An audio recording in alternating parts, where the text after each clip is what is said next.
আগামী 18 জানুয়ারি বাবার দরবারের পরম পবিত্র ঐতিহাসিক পরম পবিত্র ওরস শরীফ আপনারা সবাই চিঠি পাইছেন না?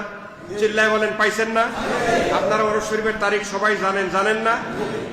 এখন থেকে আট ঘাট বেঁধে বাবার ওরস শরীফকে কিভাবে সুন্দর করা যায়, আগের থেকেও কিভাবে সুন্দর করা যায়, আগের থেকেও কিভাবে খেদমত বাড়ানো যায়, আগের থেকে কিভাবে জৌলুস বাড়ানো যায়, এই চেষ্টা আপনারা করবেন।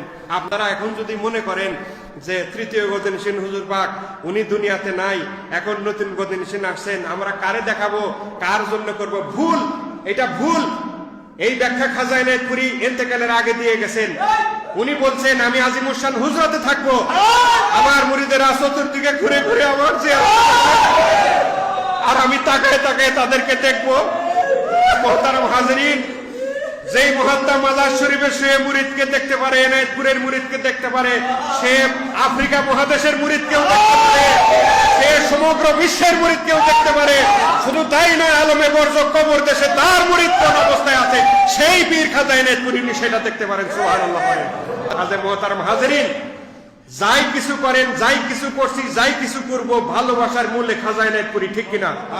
ভালোবাসার মূলে খাজা এনায়েতপুরী। কাজেই যদি হেলা করেন, যদি অবহেলা করেন, তকদির পূর্বে এনায়েতপুর ওরস শরীফ কোনোদিন ক্ষতিগ্রস্ত হবে না, কোনোদিন না, কোনোদিন ক্ষতিগ্রস্ত হবে না। খাজা আর কাছের আত্মীয় স্বজন ওনারা চিন্তা করতেছিলেন বাধা, নানান রকম বাধা, নানান রকম বিপত্তি, ওরস শরীফকে আদৌ ভবিষ্যতে করা সম্ভব হবে কিনা।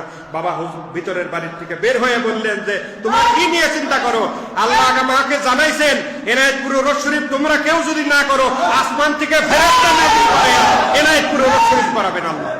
কাজে মোহতারাম হাজেরিন, যিনি গাফেল থাকবেন, যিনি অবহেলা করবেন, যিনি ঢিল দিবেন, তকদির তার পূর্বে এনায়েতপুর শরীফের কিচ্ছু হবে না, কোনোদিন হয়ও নাই, কোনোদিন হবেও না ইনশাআল্লাহ।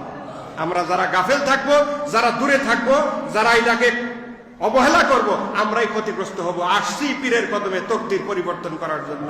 এই তকদির পরিবর্তনই আমাদের কইরা যাইতে হবে। আমাদের ঘষা মাজা কিন্তু নেক দৃষ্টি থাকবে খাজা এনায়েতপুরী। ঘষা মাজাই যদি না করি, উনি কিসের উপরে দয়া করবেন আমাদেরকে? কাজে আপনারা এখন থেকে প্রস্তুত হন। আগের সব বছরের চাইতে বাবার ওরস শরীফ যেন, কারণ দুনিয়ার অবস্থা ভালো না, এখানে মানুষের ইমান কমজোরি হইতেছে, দেশের অবস্থাও ভালো না, বাবার ওরস শরীফ যেন হাউস মোহাব্বতের সাথে, জশ্নে জুলুসের সাথে, এবং যেইভাবে বাবার ওরস শরীফের সম্মান রক্ষা হয়, যেইভাবে বাবার ওরস শরীফ সুন্দর হয়, সেইভাবে আজকের থেকে বাবার কদমের থেকে আপনারা আট ঘাট বেঁধে আমরা সবাই চেষ্টায় থাকবো। খাজা এনায়েতপুরী আমাদের উপরে করম দয়ার নজর দেন। আল্লাহ পাক আমাদের সেই শক্তি তৌফিক দেন। মুহাব্বতে বলেন আমিন, চিল্লায় বলেন আমিন।